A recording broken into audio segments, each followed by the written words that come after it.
Hello दोस्तों, welcome to my YouTube channel doctor Rakesh Kumar Gupta.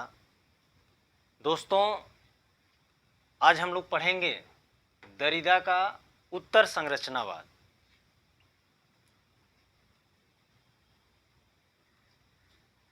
Jacques दरिदा को उत्तर संरचनावाद का जनक कहा जा सकता है। दरिदा उत्तर संरचनावाद की शुरुआत 1966 से बताते हैं। वो कहते हैं कि उत्तर संरचनावाद की शुरुआत जो है 1966 से होती है। दरिदा भाषाई संरचनावाद के जनक थे। जैक्स दरिदा ने सोसोरे के व्याकरणवाद में परिवर्तन किया। दरिदा पहला विचारक है जिन्होंने भाषा की संरचना से अपने आप को हटाकर लेखन पर केंद्रित करते हैं। और दरिदा जब भाषा से हट करके लेखन पर आए तो एक समस्या पैदा हो गई। वो समस्या कौन सी थी? समस्या यह थी कि लेखन का अर्थ दूसरे लेखन के संदर्भ में भी समझा जाने लगा। लेखन हमेशा समस्यापूर्ण होता है, एक ही लेखन के कई अर्थ सामने आते हैं। तो ऐसी अवस्था में दरिदा ने विखंडन के कॉन्सेप्ट को रखा। दरिदा ने प्लेटो से लेकर के आज तक के दार्शनिक लेखन का विश्लेषण किया है।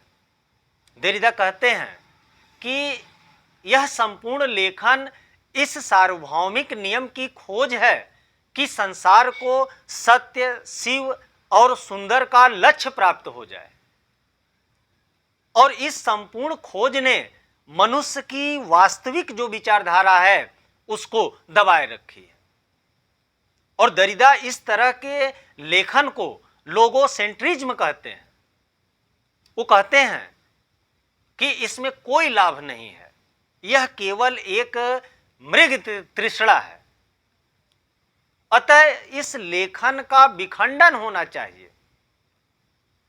जैक्स दरिदा कई मूल पाठों का उल्लेख करते हैं और जब इनके विमर्श की तुलना और विमर्शों से करते हैं तब दरिदा को केवल निराशा हाथ लगती है।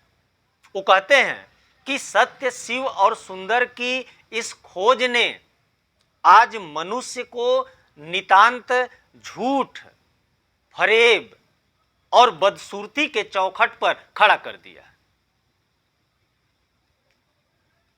दरिदा कहते हैं कि ऐसे पाठों से मनुष्य को क्या मिला। इसी कारण पश्चिमी धारा के इस विमर्श का खंडन करना चाहिए और इस खंडन की प्रक्रिया ने ही उत्तर संरचनावाद में अराजकता ला दी। इस चीज को दरिदा जानते भी हैं, लेकिन फिर भी वो कहते हैं कि इन पाठों का विखंडन होना चाहिए।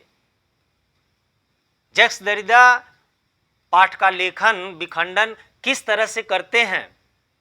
दरिदा कहते हैं कि हमारे सामने आज जो कुछ भी लेखन है वह क्या है? वह केवल एक विमर्श की गठरी है। दरिदा कहते हैं कि इस गठरी को तहस नहस कर देना चाहिए। दरिदा एक दृष्टांत देते हैं कि नाटक का एक थिएटर है। मान लीजिए यह मुंबई के भांगवाड़ी का पारसी नाटक थिएटर है और इसमें कई छोटे बड़े कलाकार हैं, कई किरदार हैं। कोई पुरुष है तो कोई स्त्री है और जो नाटक है वो राम वनवास का है। अब इसमें जो किरदार है वह वही डायलॉग बोलेगा जिसको नाटककार ने लिखा है और अभिनय भी उसी स्टाइल में होता है जैसा निर्देशक चाहता है। कुल मिलाकर के हम कह सकते हैं कि अभिनेता के हाथ में कुछ भी नहीं है। यानी ये जो नाटक है राम वनवास का, इसमें अभिनेता के हाथ में कुछ नहीं है। सब कुछ जो है वह लेखक, निर्देशक और परंपरा के हाथ में है। अगर इस नाटक में राम चाहे कि हम धनुष को छोड़ करके गदा को पकड़ लें तो वह ऐसा नहीं कर सकता। क्यों नहीं कर सकता है? क्योंकि राम के हाथ में परंपरा से ही धनुष बाण ही रहा है। इस नाटक में राम चाहे कि जींस पहन लें तो नहीं पहन सकता है। क्यों? क्योंकि यहां सब कुछ पहले से निश्चित है। और इसी थिएटर को देरिदा निर्मम थिएटर कहता है। देरिदा कहते हैं कि यह निर्मम इसलिए है कि इसमें किरदार के हाथ में कुछ भी नहीं है, वह तो बस केवल एक कठपुतली मात्र है। और देरिदा ऐसे निर्मम थिएटर को धार्मिक थिएटर कहते हैं। और व्याख्या के स्तर पर यह थिएटर लेखन है। किसी भी मूर्धन्य लेखक ने इसको लिख दिया और यह लेखन जो है भाग्य विधाता बन गया। देरिदा कहते हैं कि ऐसे थिएटर को हमें समाप्त कर देना चाहिए। देरिदा एक वैकल्पिक थिएटर की बात करते हैं, लेकिन उन्होंने किसी वैकल्पिक थिएटर की अवधारणा को विकसित नहीं किया। लेकिन देरिदा परंपरागत थिएटर का अनिवार्य रूप से विखंडन चाहते हैं। देरिदा वैकल्पिक थिएटर के बारे में कहते हैं कि इस नए थिएटर में अभिनेता एकदम मुक्त होगा। यह थिएटर विकेंद्रिक यानी डिसेंटरिंग होगा। इसमें न तो लेखक के ऊपर ध्यान दिया जाएगा और न ही परंपरा पर। अपनी अभिव्यक्ति में किरदार स्वतंत्र होगा। देरिदा कहते हैं कि यह विकेंद्रित उपागम महान वृत्तांतों के ऊपर गाज की तरह गिरेगा और निर्मम थिएटर की जो तमाम मान्यताएं हैं वो चकनाचूर हो जाएंगी। देरिदा कहते हैं कि भारत में अगर यह उपागम आया तो कई समाजशास्त्री अवधारणाएं ध्वस्त हो जाएंगी। हमारे यहाँ जो गांव के कॉन्सेप्ट हैं, जैसे प्रभु जाति, संस्कृतिकरण इत्यादि, सभी उल्टी सीधी हो जाएंगी।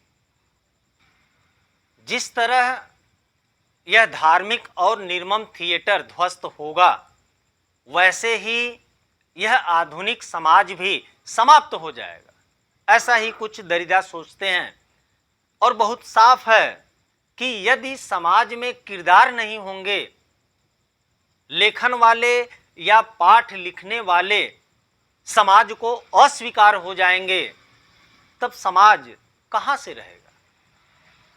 जॉर्ज रिटजर ने देरिदा के संरचनावाद पर टिप्पणी करते हुए लिखते हैं कि देरिदा पश्चिम के लोगों के सेंट्रिज्म यानी सत्य, शिव और सुंदर तथा पाठों के लेखन को विखंडित करने के बाद हमें आगे क्या होगा, विकल्प क्या है, इसका देरिदा कोई उत्तर नहीं देते। तो देरिदा एक भाषाविद, उत्तर संरचनावादी सिद्धांतवेत्ता होने के साथ ही साथ एक उत्तर आधुनिकतावादी सिद्धांतवेत्ता भी रहे। तो यह था देरिदा का उत्तर संरचनावाद का सिद्धांत। तो आज के लिए बस इतना ही। धन्यवाद।